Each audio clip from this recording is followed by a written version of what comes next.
welcome to the Convex Conversation with me, broadcaster Helen Fospero. Today I'm transporting us to Kathmandu, the capital of Nepal, to meet Dawa Geljen Sherpa. Sherpa means people from the east and is an ancient Tibetan culture and descent with its own language and traditions. Like Dawa, most Sherpas live in Nepal, in the Solukhumbu region of the Himalayas, with Everest to the north. Nepal is a beautiful country, home to 8 of the 14 highest 8,000-metre-plus mountains in the world. And it's the majestic mountains, Dawa's respect and knowledge of them, and the skills he's developed, which have led to a successful career as a leader and guide. But it's a poor country, classed as low income by the United Nations, and its people have economic and social mountains to climb every day, just to survive. Dawa has used his personal experiences as a child, a father, and an international traveller to fuel his passion for improving the future for children in Nepal through education, an education that wasn't available to him.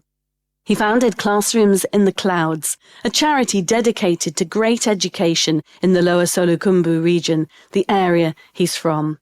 Namaste, Dawa. It's a pleasure to have you on the podcast. How are you? Namaste, Helen, and thank you for having me here. And I'm very good, thank you. And yourself? I'm very well indeed, thank you. And I'm very excited that this is our first podcast from Nepal. You've just returned actually from Africa's highest peak, Mount Kilimanjaro. How was that? This was my second trip, and it went really, really well. And all the participants, they succeeded their ultimate goal of their trip. And it was 100% success. And I am planning to go back the same time next year as well. Are you? I might join you if I'm invited. I turned down a trip with my blind friend this year to Kilimanjaro. And when he summited without me as his sighted guide, I really wished I'd gone. It's beautiful, isn't it? Yeah, it's beautiful. And in the UK, there's a travel agent called Dream Challenges. And Dream Challenges, they take overseas challenges. So when they send their challenge to Nepal, I work as a ground agent for Dream Challenges. And whenever they have a challenge on a Kili, they send me to lead their challenge. I'm going back next year to lead a Dream Challenges challenge on the Kilimanjaro. That's fantastic. My friend struggled a little bit with the altitude and all that kind of thing. But to you, is Mount Kilimanjaro quite easy next to the higher mountains that you're used to climbing? Well, it is quite easy for me in terms of altitude, but the culture-wise and besides pieces are different. And I just learned that Tanzanian language and our language are pretty much similar because in the Tanzanian language, Dawa means medicine. Ah. And in Nepal, we ask soap with give me sabun. In Tanzania, they call sabune for soap. So there are several things similar, which make it quite easy. You are also the first Sherpa that I've ever interviewed. And in the West, Dawa, we tend to think of all Sherpas as having incredible mountaineering and trekking skills and an ability to cope with high altitudes and a deep knowledge of the mountains, all of which I know you have. But just explain in your words what Sherpa means to you and a little bit about your culture. Once I have checked the American dictionary to find the meaning of Sherpas. So in the American dictionary, the explanation was Sherpa equals to the type of people who carries the most heaviest load in the world. I don't know who explained to the writer, but there are two different words, Shar and Pa. Shar means east and Pa means people. So people from the east or people from the eastern Tibet. And a Sherpa is an ethnic group name. So in Nepal, there are more than 24 different ethnic groups. And a Sherpa is one ethnic group out of 24. And the Sherpa people, they were from the East Tibet. So they are from the high mountain range. And they've always been living in the higher altitude. And according to the research done by the doctors, the Sherpas' red blood cells carries more oxygen than the other people who've been living in low altitude. So that's why the Sherpas are better in high altitude. So in history, none of the Everest climbers or none of the Everest record breakers never ever done without Sherpa's support. That's absolutely extraordinary. You grew up in a rural village called Lukla, which is also known as the gateway to Everest. What does that mean, Dawa? Is Everest the backdrop for where you were born? Yes, Everest is the backdrop of Lukla, where I was born. As you know, Sir Edmund Hillary from New Zealand, after his successful ascent on Mount Everest, he asked the local people, now I had a really successful ascent on Everest. I had really good time, and now I want to give something back into your region. So what do you want? So the locals asked him if he could build an airstrip in Lukla or in this region. So Sir Edmund Hillary built Lukla Airport back in 1964. And that's the place where all the trekkers and climbers fly in and out. Gosh, you must have seen a lot of changes on Everest, I would imagine, in your lifetime, have you? It's a different place now to it was when you were a boy. The runway was built in 1964. I was born in 1967. 10, 12 years kid. We used to take a plastic pipe, make our own little skis and ski down on the runway. Did you? Yeah. We didn't have a proper shoes. We didn't have a proper poles. We didn't have a proper skis. But all we had is little flip-flops and plastic pipes and banded and make put a little string and make ourselves pretending like we have good skis and we just slide down on the runway. But now this is the runway is all protected by police and barbed wire, and now we need to get permission to get in and out, etc. And in the past, no one is guarding, so we even take our kettles, goat sheep on the runway to graze. What about growing up in Lukla, Dawa? Paint a picture of what it was like as a small boy. I was born in poor, big family, and when I was little, there is no school in Lukla. The nearest school from Lukla was 45 minutes walking distance each way each day. So at that time, I could not walk 45 minutes each way each day on my own, or my parents didn't have time to take me to the school. So that means I didn't get to go to school until I was 10 years old. And at the age of 11, I just said myself, well, I need to go to school. Till then, my job was taking care for my parents' animals, such as goat, chicken, cow, because the animals are very precious for them, because there's no bank to put the money in. So if the people have money, they invest on the animals. And whenever they need money, they sell the animal. So that's why the animals are very precious. And until the age of 10, my job was taking care of for my parents' animals. And at the age of 11, I just said myself, well, if I keep looking after these animals, I won't have the future. I really want to go to school. So one day, I just lied to my parents, and I just said, okay, I will look after your animals, but I'll run away from home to go to school. So now this says, children lie to their parents not to go to school, but I lied to my parents to go to the school. And how did you know, Dawa, at that young age, having spent all your days looking after the animals, that you really needed to go to school and that you wanted to go to school? How did you know at such a young age that that is really what you needed to do and it was important? I was born in a poor big family, and there are some wealthy families as well, and they send their children to the school, they walk their children to the school. And often I see my friends reading the books and telling me the stories, and that word is still in my mind, and I just said to myself, well, I need to go to school. And I ran away from home to go to school. However, the school near Lukla, they only educate up to year 6. So that means I only got to go to school for 6 years in my entire life. And the English language that I'm speaking to now, I just picked up from the people, from the trekkers. Even nowadays, I'm still learning English. And during my school days or school years, I also got involved in trekking and climbing industries. You started at the beginning, didn't you, when you started your trekking? Yeah. To go to the school don't supply anything. So we have to take our own lunches, we have to buy our own stationaries and clothes, etc., etc. So we didn't have money. So I had to earn that money myself. So that means I got involved in the trekking and climbing industry, carrying loads for trekkers and climbers, made a bit of money to pay for the school. And then I started as a kitchen boy, carrying the cooking utensils in the basket, running ahead, displaying everything, preparing the lunch, feeding the others, eat yourself last, do the dishes, pack up, and run ahead. And I did that for several years. And while I was doing this, people saw my hard work, and I slowly got promoted as a guide. Through my guiding job, I got an opportunity to visit about 27 different countries. That's amazing. And while I was visiting those different countries, due to lack of the education, I had to face so much of difficulties, such as filling up the immigration forms, reading the restaurant menus, reading the sign, etc. So due to the lack of education, I once took the wrong box and I got deported from Seattle Tacoma Airport. Oh no. Oh my goodness.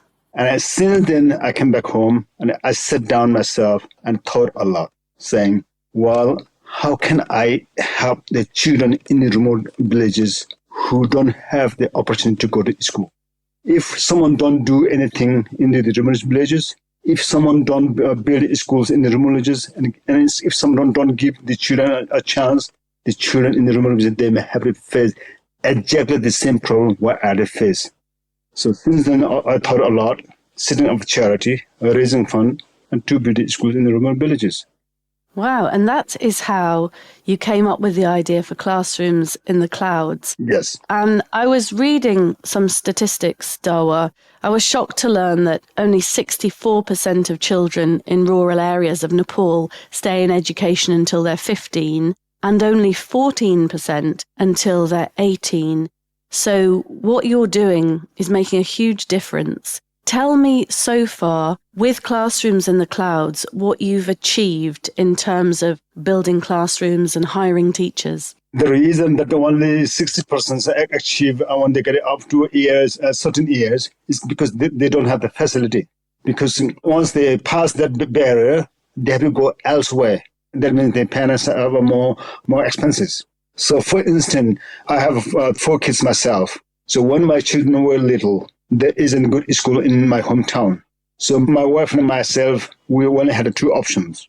Option 1 was keeping the children at home, give them our love, see them grow up, give them opportunity to learn our culture, custom, and history, but not the education. Option 2 was send them far away from home, of course, which is going to cost us more. Send them far away to the school to get them education, but not to give them our love, not to see them grow up, and not to give them an opportunity to learn our culture, custom, and history. That's a heartbreaking choice, Dawa. Yeah, it was. And at the end, we chose the option 2. So we send them to Kathmandu, to the capital of the country, where there is the multicultural, multi-language, multi-everything. And our children stayed at the school with different languages and culture. And of course, they got education, but they lost their mother tongue. They lost their culture. And now, if I ask my son, his name is Kunjang, let's go to Lukla. And he says, what is Lukla? What is Lukla? Why we go there? And us Sherpas, we have our own mother tongue, which is Sherpa language. The Sherpa language is similar to Tibetan. And now they can't speak our mother tongue. They only speak either English or Nepali. And Nepali is the national language of the country. And they don't know much about our culture, because us Sherpas, we have very, very rich culture. And they don't know much about our culture. And they don't know much about our region. So the reason that we set up classroom clouds to build the school in the remote villages, to give the children in the rural villages opportunity to be with their family, learn their culture, custom, history, and at the same time, an opportunity to get a good education. That's something, Dawa, that I suppose over here in the UK, and as a mum to 2 children myself, we take very much for granted. It's a very different situation for you. And it makes my heart break that you had to lose those years of loving them and being around them and watching them grow, because of course education was so important. But the good thing is that you are now making a difference, and you're allowing families in areas, places like Lukla, to keep their children, raise them, and have them educated, because you've built nearly 70 classrooms. Yes. And sponsored 26 female teachers in the early years sector, also championing women and young girls, which is important in your culture too. It's incredible what you've done. Well, we mainly focus on early years and supporting the girls to make a female role model, because I am a father of 3 girls, and in Nepal is male-dominated country. And if the girls have education, they can stand on their own feet. If the girls don't have a good education, all they do is walking between bedroom and the kitchen. So for that, currently we are also focusing on gender-specific facilities at the school. Because the reason is the schools in the remote villages, either they have no toilet facilities, or even if they have toilet facilities, there won't be much water and one toilet for both the genders. And when the girls have their natural process, their puberty, there's no privacy. So if the girls don't go to school or to the school for 1 week every month, that means they miss so much of the lessons. And at the end of the year, their result will be far worse than the boys, and they get shy, embarrassed, and drop off at the school. So that's where in the remote villages, the biggest drop off rate at the school is with girls. So now we are trying to build gender-specific toilets with the supply of filtered water in the bathrooms. And since we've been doing that, the number of girls hiked up and the results are better than the boys. Really, that's amazing. And also, of course, some girls in your culture are married before the age of 15. Yeah, they do. So without an education, I suppose that feels the norm. They stay at home, they cook, they clean, they get married early, and you're giving them an opportunity they so need to have careers and to have a strong education. And your teachers are role models for them, which is fantastic. Now, also in Nepal, children face a lot of challenges as a result of Mother Nature. Sure, yeah. So that's very different to life here. And I know you've been to the UK about a dozen times. What are the challenges Mother Nature presents you with when you're trying to learn in Nepal? So here the children have to face so many different things. For example, children in the villages, they have to get up in the morning, have the parents to look after the animals or harvest crops or plant crops. Or if they have younger siblings, the elder siblings' duty will be taking care for the younger siblings while the parents are at work. And at the same time, they have to wash the dishes themselves. They have to wash the clothes themselves because there's no dishwasher, there's no washing machines. And some of the places, they don't have running tap water at home. They have to take a container to the communal tap or river to get the water to clean, cook, etc. And once they've done their routine in the morning, it's time to go to school because the school hour in Nepal is from 10 to 4. So if the children are lucky, they get to take some lunch with them. If not, they just go without lunch for the day. And some children, they walk for 3 hours each way, each day. And at the end of the school day, they may be a bit tired, they may be a bit hungry, but they still have to walk. So that is the challenges in Nepal. It's also very cold in winter. There's the monsoon. During the monsoons, some parts will be flooded, and sometimes the small bridges have been washed away by the flood, and they have to go around, which may take extra hours. And some children, if they're lucky, they may get ponchos or umbrella. Some kids they don't even have that, and some kids they do have a backpack to put their books, stationery, etc. But some kids they don't even have that. So sometimes I see children carrying their books in their hand, and they run, and they slip and fall, and their books get dirty. And I often see these kind of pictures in my mind, and now I'm planning something else for these kind of kids. Yeah, and also the classrooms I was reading on your website are built to be resistant to magnitude 8 earthquakes. I mean, you have to take all that into account too. How do you build them to make sure that they would withstand a quake of that magnitude should it happen? Well, before we build classrooms, we take geologists and biologists to the building area and ask them to test the soil. And then the geologists, the biologists, they will make their report, and we submit their report to the engineer to make the design. And once they have designed the classrooms, we just follow strictly with their designs and building, and we strictly follow the national building codes. Because the reason is, as you know, we had 2 big earthquakes back in 2015, and more than 10,000 people lost their properties, and some people lost their lives. And the reason that we are focusing on strong building is if there's another natural disaster in the area, that our building could be their shelter. The locals, the villagers could use our classrooms as a shelter. You must think we're very spoilt when you come to Britain, Dawa, and you see the biggest challenges that sort of face parents here is if we're running our kids to school in the car, we might get stuck in a bit of roadworks. Yeah, I know. You know, it's extraordinary what your children go through. It must make you very proud at the moment because I gather that you're building 6 new earthquake-resistant classrooms and providing clean water and gender-specific toilets in Lukla, which is where you grew up as a little boy. Yes. How proud does that make you, and how have local villagers and their children reacted to having this right in the heart of Lukla? Our initial project was in Lukla. This is back in 2007. And we built 2 classrooms, a small IT lab, and sponsored 2 teachers. So now, since 2007, we've gone back to Lukla to build better facilities because the elevation of Lukla is 2,800 meters, 9,500 feet. And the temperature is cold, almost 10 months in a year. And I often go to the school during the winter, and the children have a big jackets, and even the teachers have big jackets, and they look a bit cold. So now we are building different classrooms.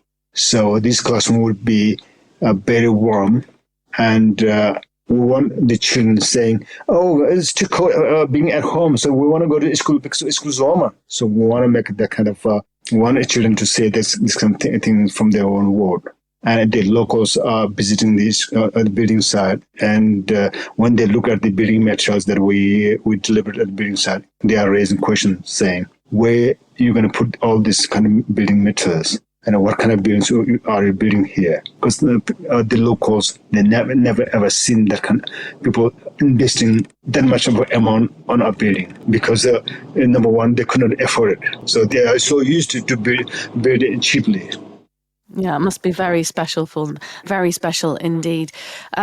Have you partnered with schools from other places in the world, Dawa? Have you done a classroom partnership, perhaps where children in a country like the UK can partner with one of your classrooms and the UK classroom can learn about your culture and Nepal and your children can learn about our culture and perhaps exchange small things like books? Well, in the past, I have done a little bit in Australia, but not in other countries. So now I'm thinking of expanding our exploration into other countries like US and New Zealand because I have a little connection in those countries.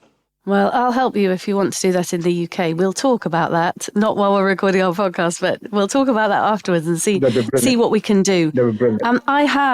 I have a deep fascination with Everest. I've never been. Mm-hmm. I've interviewed famous climbers like Sir Chris Bonington. I don't know whether you've heard of Chris Bonington. You probably have. Yep. But he led a successful expedition making the first ascent of the southwest face in 1975. And he summited in 1985, I think, with a Norwegian expedition. But how do you think of the mountain? How much does it mean to you? You grew up in its shadow, and I'd just love to hear your thoughts about Everest and what it's like for you working on there. Well, Everest, we are so lucky to have the Everest in our country.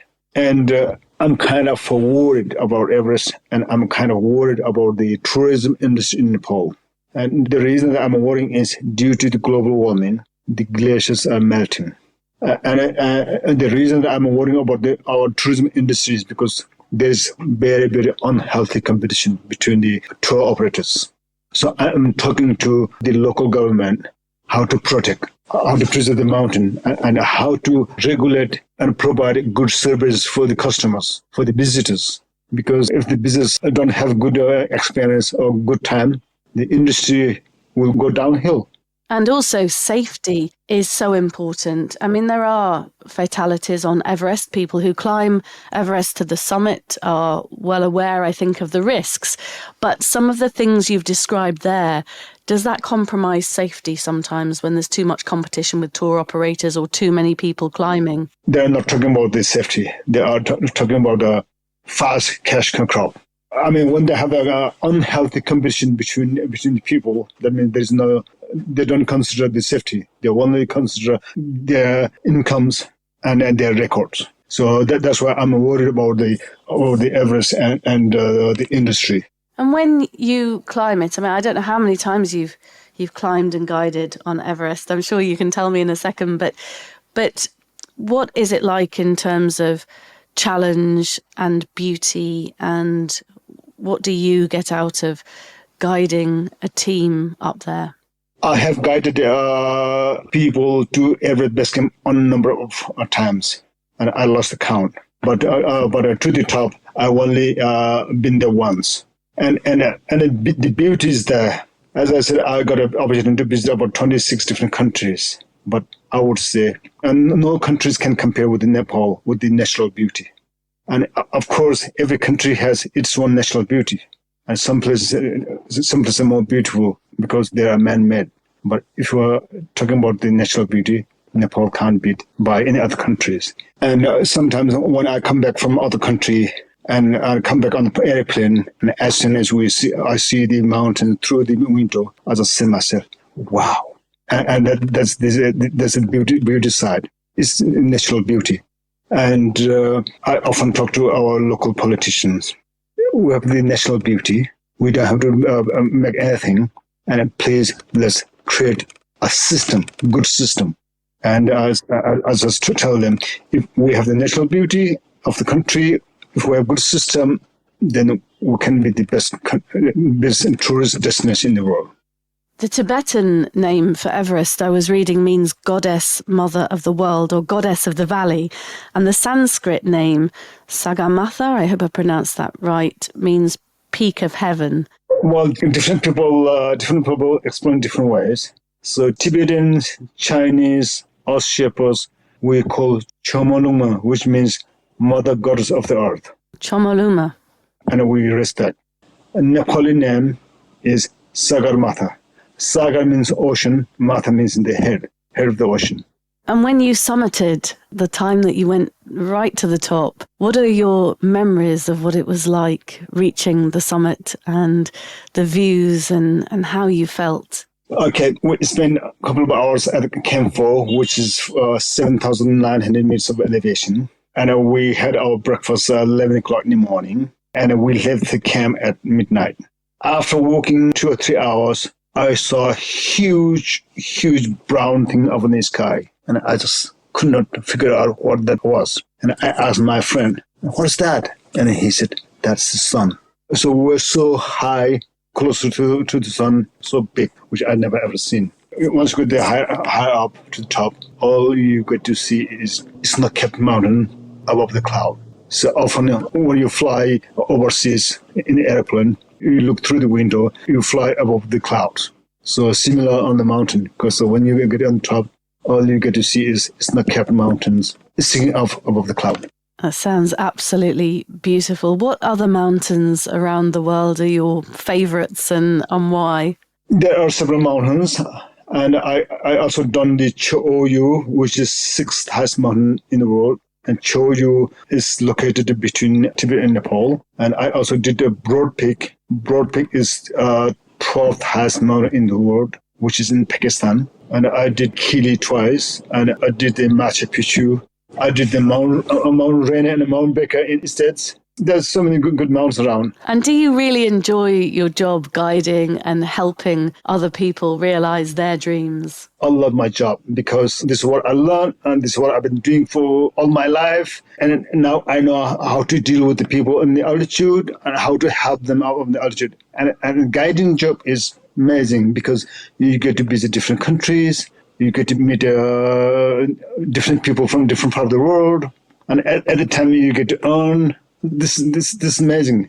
You're being out in nature and enjoying the clean air, and you can see the stars with no light pollution. And yeah, I climbed Mount Toubkal twice, which is the highest peak in North Africa. It's not high like you climbed, just over 4,000 meters. But it was absolutely beautiful. I loved every minute of it. I loved the simplicity of Just being out in the middle of nowhere, it was so beautiful. The local guides were really inspirational. And then at night we'd sit and we'd eat together. They'd cook amazing food around the campfire. And the stars, I've never seen stars like it. Because of course no light pollution or anything like that. No light pollution, no noise pollution, no internet. Yeah. No internet. What deep joy. No internet. That was amazing. And I gather you were great friends, Dawa, with the American climber Scott Fisher, who sadly lost his life on Everest. But you accompanied him on some expeditions, didn't you? Well, it's Scott Fisher and myself. And back in 1993, we've been on the same expedition. I mean, he was running commercial expeditions on different mountains in the world. Back in 1993, he was taking a trip to Mount Borunse, which is in Nepal, and then on Everest.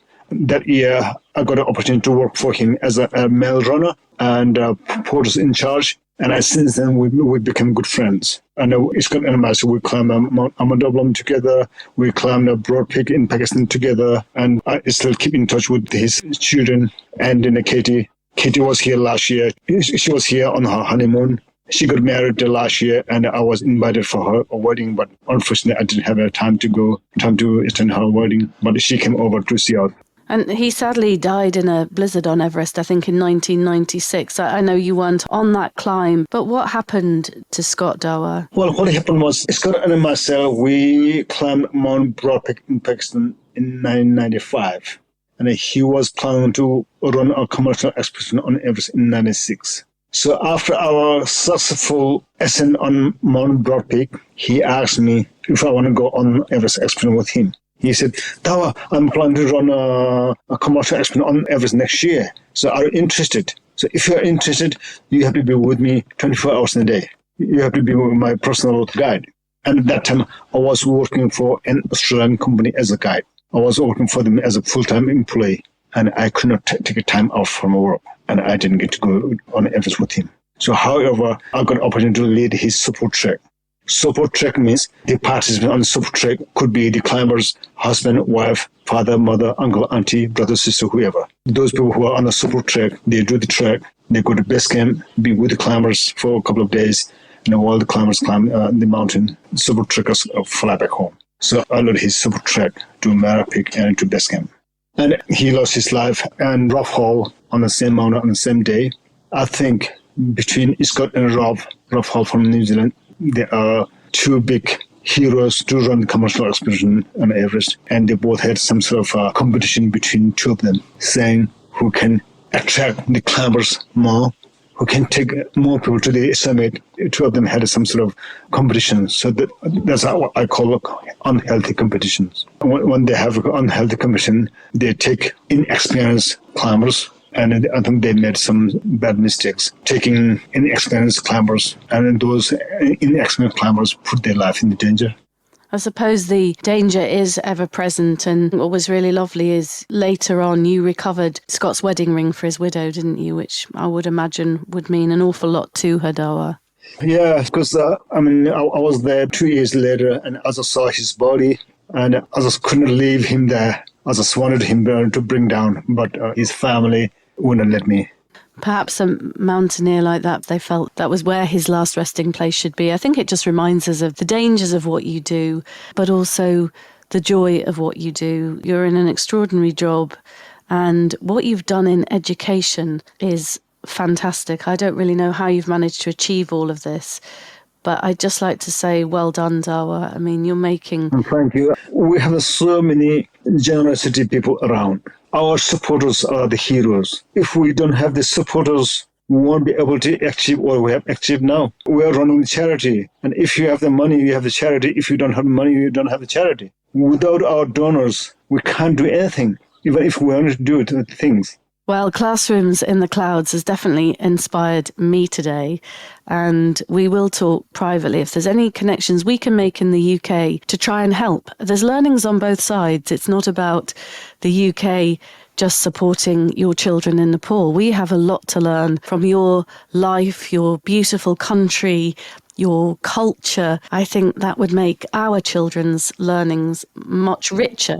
So I often take school children, scouts, fire cadets to Nepal, and a lot of them change their life.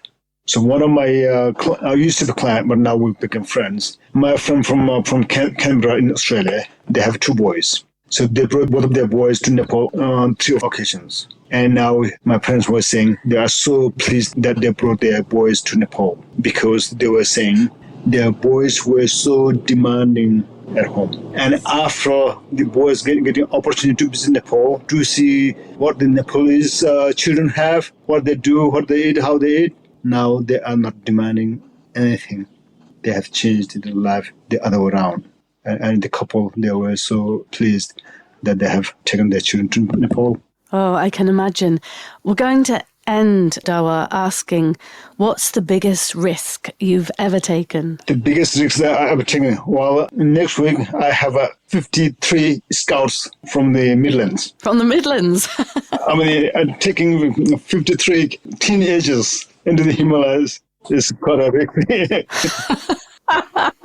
I love that answer. That's one of my favourite answers. Do you know, we've been asking everybody that question this season and everybody's answered it in a different way that's really surprised me. So here I am talking to a Sherpa who's climbed all these dangerous mountains all over the world. And I'm sure you've been in some extraordinary situations. And the biggest risk is 53 teenagers from the Midlands. That's absolutely fantastic. Dawa, I knew that I would enjoy this conversation. I've been really looking forward to it.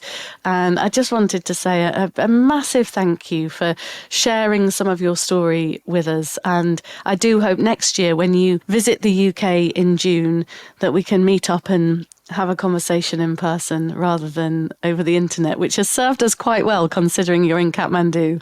Thank you. And I would like to thank you from the bottom of my heart on behalf of Cosmic Clouds for saving your precious time despite your busy schedule, to talk to me. And I really appreciate everything. And I thank you to your husband as well. And hopefully we get another opportunity to talk either by internet or either here or in the UK or Kilimanjaro. Fantastic. Oh my goodness. Or both. I think I'll come and visit you in Nepal at some point as well. That would be extraordinary. What is the greeting that we said namaste at the beginning? So namaste is for everything. So namaste means I am greeting to you within the God. Right. So we use this word, this is the Nepali word. And we use this word anytime, anywhere to anybody. So I say to you now, namaste, Dawa. Namaste. Thank you.